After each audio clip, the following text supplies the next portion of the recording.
नमस्कार प्रिय दर्शकों, आप देख रहे हैं ज्योतिष मंत्रा। प्रिय दर्शकों, आज चर्चा कर रहा हूं 64 योगिनियों में एक अत्यंत श्रेष्ठ योगिनी की चामुंडा योगिनी, जिसके मंत्र प्रयोग से, जिसकी मंत्र साधना से सरल सा विधान है। गुप्त नवरात्रि में इस साधना को आप संपन्न करें। इससे होगा क्या? प्रथम तो योगिनियां सभी कामना को पूर्ण करने के लिए जानी जाती हैं, तो इन योगिनी की साधना से भी सभी कामना पूर्ण होती है। दूसरा, मुख्य रूप से ये भूत भविष्य वर्तमान की सिद्धि प्रदान करती है। इसीलिए इस मंत्र की साधना गुप्त नवरात्रि में उन लोगों को अवश्य करनी चाहिए जो तंत्र मंत्र साधना के क्षेत्र में है, ज्योतिष के क्षेत्र में है, जिससे कि उन्हें अपने कार्य में सुगमता प्राप्त हो। आने वाले का भूत भविष्य जान करके वो उनके लिए सुगम सरल निदान दे सके, जिससे कि सामने वाले का भला तो होगा ही, साथ आप प्रशंसा के पात्र भी बन जाएंगे। अत्यंत सरल विधान के साथ ये योगिनी है। योगिनिया वास्तव में है क्या? माँ भगवती शक्ति का ही स्वरूप है योगिनिया। मुख्य रूप से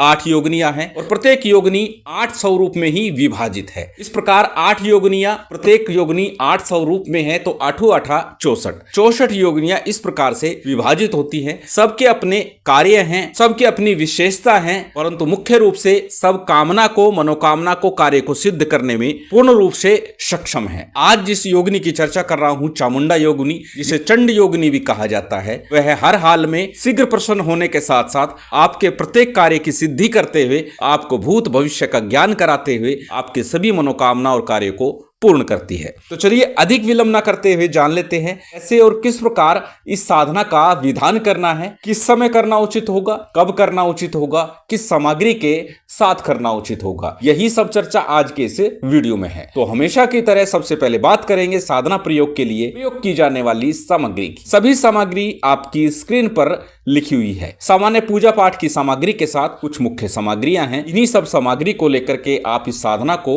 संपन्न कर सकते हैं। मुख्य रूप से देखा जाए तो लाल हकीक की माला हो या रुद्राक्ष की माला का प्रयोग कर सकते हैं। साथ में 64 योगिनी यंत्र हो या चामुंडा यंत्र हो तो श्रेष्ठ होगा। अन्यथा 64 योगिनी यंत्र या महाकाली यंत्र लेकर भी इस साधना को आप संपन्न कर सकते हैं। अन्य सामग्री में भोग सामग्री है, जो आपकी व्यवस्था बने, जैसी व्यवस्था बने उस प्रकार का भोग ले लीजिएगा। संभव हो तो दूध से बना नैवेद्य ही श्रेष्ठ होगा। अब जानते हैं कब और किस दिन इस साधना को करना उत्तम होगा। प्रिय दर्शकों, जब भी इस साधना को करेंगे सर्वोत्तम होगा शनिवार अथवा मंगलवार का दिन हो, सिद्धि योग बन रहा हो, परंतु गुप्त नवरात्रि का समय अपने आप में सिद्धिदायक है। वैसे इस साधना को 21 दिवस तक किया जाता है, परंतु गुप्त नवरात्रि में ये मात्र 9 दिनों में ही संपन्न हो जाएगी और आपको लाभ प्रदान करेगी। तो गुप्त नवरात्रि के प्रथम दिवस से ही ये साधना आरंभ होती है, परंतु अमावस्या के दिन एक छोटा सा भोग माँ भगवती शक्ति के किसी भी मंदिर में जाकर आपको अर्पित करना है। क्या भोग देना है वो भी लिखित रूप में दे रहा हूं, साथ ही साथ बता भी रहा हूं। पान के पत्ते के ऊपर 2 बर्फी,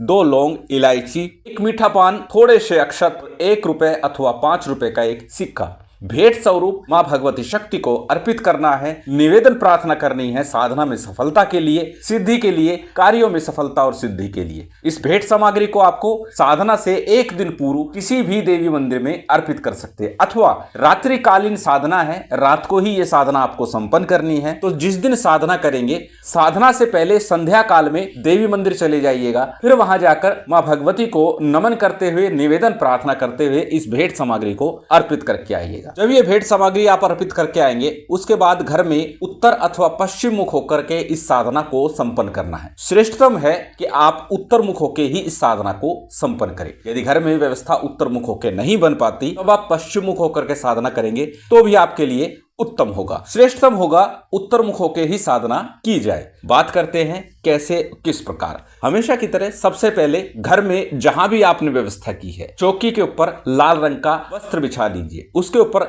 मां भगवती चामुंडा का विग्रह स्थापित कर लीजिए। शांत सोम में विग्रह चित्र रखिएगा। साथ ही साथ चामुंडा यंत्र स्थापित कीजिएगा अथवा मां भगवती काली का यंत्र स्थापित कीजिएगा। यंत्र को अक्षत के ऊपर स्थापित करना है। अक्षत को पहले कुमकुम से रंग लीजिएगा, अर्थात अक्षत लाल रंग के हो जाएं। उसके ऊपर आपको यंत्र स्थापित करना है। एक कलश भी मां के दाहिने हाथ अर्थात आपके बाईं हाथ की तरफ, मां के सीधे हाथ की तरफ आपको स्थापित कर देना है। साथ ही साथ एक दीपक लंबी बत्ती का आपको लगाना है। इसके अंदर जो दीपक आपने लगाना है वो कलावे की बत्ती हो। यदि कलावे की बत्ती नहीं है तो किसी सूती धागे को लाल रंग से कुमकुम आदि से रंग लीजिए और फिर उस बत्ती का दीपक आपको लगा लेना है। दीपक घी का भी लगा सकते हैं, तेल का भी लगा सकते हैं, कोई भी दीपक आप प्रयोग कर सकते हैं। सबसे पहले थोड़ा शुद्धि आचमन कीजिएगा, फिर दीपक प्रज्वलित कीजिएगा।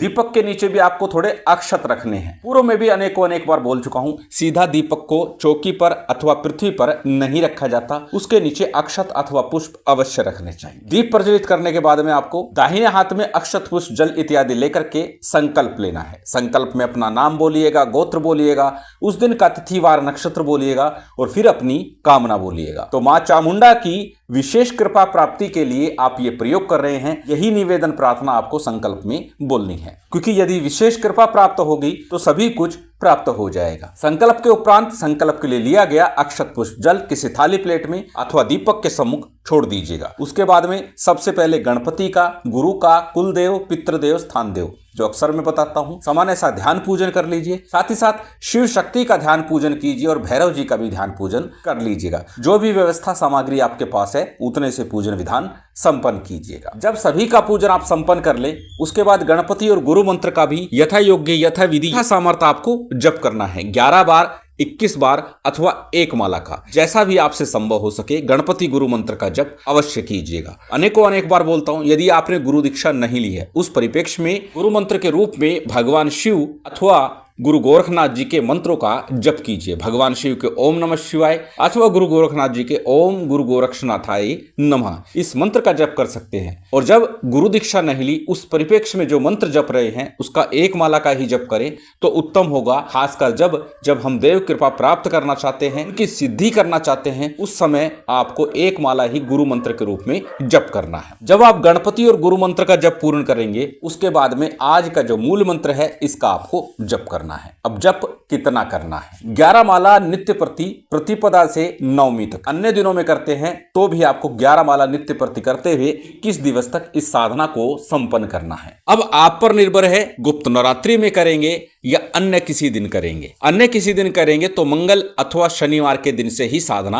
आरंभ करनी होगी। गुप्त नवरात्रि में प्रथम नवरात्रि से लेकर के अष्टमी तिथि तक आपको जप करना है। नवमी के दिन इसका पारण करना है। मंत्र अत्यंत सरल आपकी स्क्रीन पर है, स्क्रीनशॉट ले सकते हैं, किसी कॉपी नोटबुक में नोट कर सकते हैं। मंत्र को एक बार बोल करके बता देता हूं। मंत्र इस प्रकार है, ओम ह्रीम श्रीम से नमे शमशान वासिनी चंडयोगिनी स्वाहा। ओम ह्रीम श्रीम से नमे शमशान वासिनी चंडयोगिनी स्वाहा। इसी मंत्र का आपको जप करना है। मंत्र जाप के बाद में मां भगवती शक्ति की आरती कीजिएगा। आरती के बाद जो भी नैवेद्य आपने रखा है उसका भोग लगाइएगा, जलाचमन कराइएगा, क्षमा प्रार्थना कीजिएगा, आसन को प्रणाम कीजिएगा, साधना प्रयोग से उठ जाइएगा। इस पूरे साधना काल में भूमि शयन करना है, एक समय भोजन करना है। संभव हो तो केवल दूध का ही आहार लें, फलाहार या भोजन ना करें। लेकिन यदि स्वास्थ्य पर विपरीत प्रभाव पड़ता है तो आप एक समय भोजन कर सकते हैं, फलाहार कर सकते हैं। पूर्ण जप काल के दौरान प्रतिदिन एक लाल कनेर का पुष्प मां भगवती शक्ति को अवश्य ही अर्पित करना है। जब आप इसको पूर्ण करेंगे उस दिन एक माला का हवन करना है। उस दिन भी आपको 11 माला का जप करना है। उसके बाद एक माला का कम से कम हवन करना है। यदि संभव हो सके तो 11 माला का ही हवन कर दीजिए, परंतु संभव ना हो तो कम से कम एक माला का हवन करना है। अब हवन किस चीज से करना है? कनेर के पुष्प लेने हैं और साथ ही साथ गाय का शुद्ध देसी घी लेना है। घी और कनेर के पुष्प से आपको आहुति करनी है। एक माला का जप कर रहे हैं तो 108 कनेर के पुष्प लेने हैं और एक एक पुष्प अर्पित करते हुए घी के साथ में आपको आहुति देनी है। हवन के उपरांत में मां भगवती शक्ति की आरती कीजिए, नैवेद्य अर्पित कीजिए। जिस प्रकार नवरात्रि में कन्या पूजन करते हैं उस प्रकार ही आपको कन्या पूजन करना है। पैर हाथ लगा के आशीर्वाद लेना है, भेंट दक्षिणा आदि उन्हें समर्पित करना है। इस प्रकार से विधान आपका पूर्ण होता है। निश्चित मां भगवती की कृपा होगी और आपकी साधना सफल होगी। आपकी कामना मनोकामना कार्य पूर्ण होते हुए